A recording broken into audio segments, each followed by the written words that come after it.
don't normally engage in online discussions, but there was one thread that I saw to do with being addicted to spiritual experiences. And it seems to me there's a confusion here between spiritual experience, which isn't perhaps a very good term in the first place, but never mind, let's leave it for now. But there's a confusion between spiritual experience and what might be referred to as peak experiences. Peak experiences are like revelations. They're intensely positive, intensely uplifting. Such an experience might have been triggered by taking a particular drug, or it might have happened in a particular location, in particular circumstances. And the feeling is that you want more of it. But I would call this a peak experience, even if it is in the form of a revelation. A spiritual experience, on the other hand, is characterized by equanimity. There might be an emotional surge of bliss which accompanies this, but that's more a reaction by the mind. The actual core quality is that of equanimity. So this peak experience is sometimes described as a sense of oneness. You know, you can realize or feel the oneness of everything. It's a very wonderful feeling. So I don't know, maybe that's not so relevant to this next verse, but it leads us into it. 514. The philosophers, cherishing wrong ideas, and the ignorant have theories of oneness and otherness. They understand not that the world, subject to causation, is like Maya and a dream. So there's this understanding of oneness. But when you get involved in a spiritual path or a spiritual discipline of some sort, supposedly spiritual discipline, it's very much about your relationship with the world. You might have to go into special circumstances to enhance your spiritual opportunities.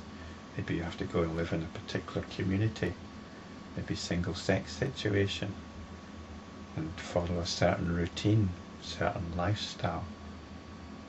And you do certain practices, maybe mindful practices, watching your mind and your emotions and all that stuff. That's if you're a Buddhist. If you're a Christian, then you don't want to give in to the temptations of the flesh, and there are lots of different techniques for handling that. So whatever. But this is very much focused on otherness. So in pursuit of oneness, the otherness of the body, the otherness of the world, you've decided you don't want anything to do with any of that. In pursuit of oneness, you're actually reacting against otherness. So this is theories of oneness and otherness. It says here the philosophers cherishing wrong ideas. Basically, any idea about the world is a wrong idea. From a spiritual point of view, from a philosophical point of view, you can talk about this for the rest of your life if you want. But spiritually, we're not concerned with ideas. There was a video a while back, can't remember which one, but I was a bit annoyed at a particular website referring to the Buddha as a philosopher. There is a lot of Buddhist philosophy, but this is degenerate Buddhism. The spirit of Buddhism is not about philosophy, but yet there's a lot in Buddhism which can appeal to a philosophical mindset.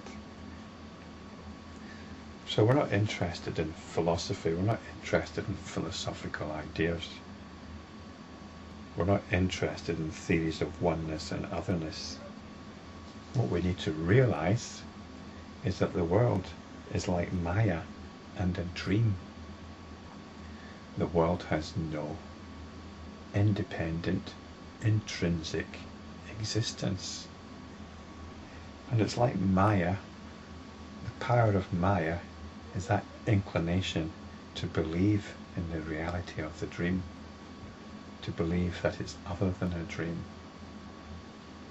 And the world, subject to causation. Subject to causation is also the power of Maya, by which we reinforce the notion that the world is real, because the world arose because of certain circumstances, whether it was God that made the world or natural forces. Both are ways of subjecting the world to causation. It's like saying that the mountain in a dream was caused by vast geological forces. It clearly wasn't. Within the context of the dream, that's fine. But the mountain in a dream was created instantaneously, just as this world here is actually being created instantaneously from moment to moment. So the teaching that we're following here is described in the next verse as the Supreme Mahayana, 515. The Supreme Mahayana is beyond the realm of words. Its meaning is well elucidated by me, but the ignorant do not comprehend. So it's beyond the realm of words, and yet the Buddha elucidates its meaning. But the ignorant do not comprehend. And the problem here is the use of words.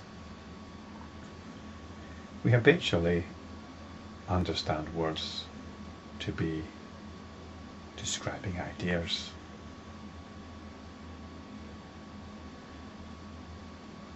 But the Buddha, in his elucidation, is not conveying ideas. He's pointing us to something. The Mahayana teachings are pointing us to realization. So we don't spend too much time, or any time at all, in analysing the pointer. We look with the arrow of our own attention to where these teachings are pointing. It says here, the ignorant do not comprehend. But the problem is that they do comprehend. They comprehend ideas. They search for understanding, and perhaps they find it. But this is missing the point. Verse 516 says, the doctrines thus advanced by the Sravakas and philosophers are tainted with jealousy. They go astray from reality because their doctrines are false theorisings. The Sravakas are the Buddhists, and the philosophers are perhaps philosophers associated with particular Hindu schools of philosophy. Although Buddhists have a stereotype of being rather peaceful and so on, they were very vigorous in their debate, very critical in the ideas held by others. And here we're told that they were tainted with jealousy, because this is what we do. We identify with our ideas. We identify with our opinions. If you actually are an ordained Buddhist, then this is very much part of your identity. And as such, it's something that will need bolstering up now and again. You might not be an ordained Buddhist. You might identify with another path. It doesn't matter. If there's any point of view whatsoever that you feel that you need to defend, then you've missed the point. It's not about adhering to a particular point of view, a particular intellectual understanding. The intellectual understanding is often, in the Mahayana, is often contradictory. And that's fine, because that's not the level at which we're supposed to realize it. So they go astray from reality because their doctrines are false theorisings. The reality of the Mahayana is something that needs to be realised, not theorised about. So all theorisings are actually false from the point of view of spiritual realisation.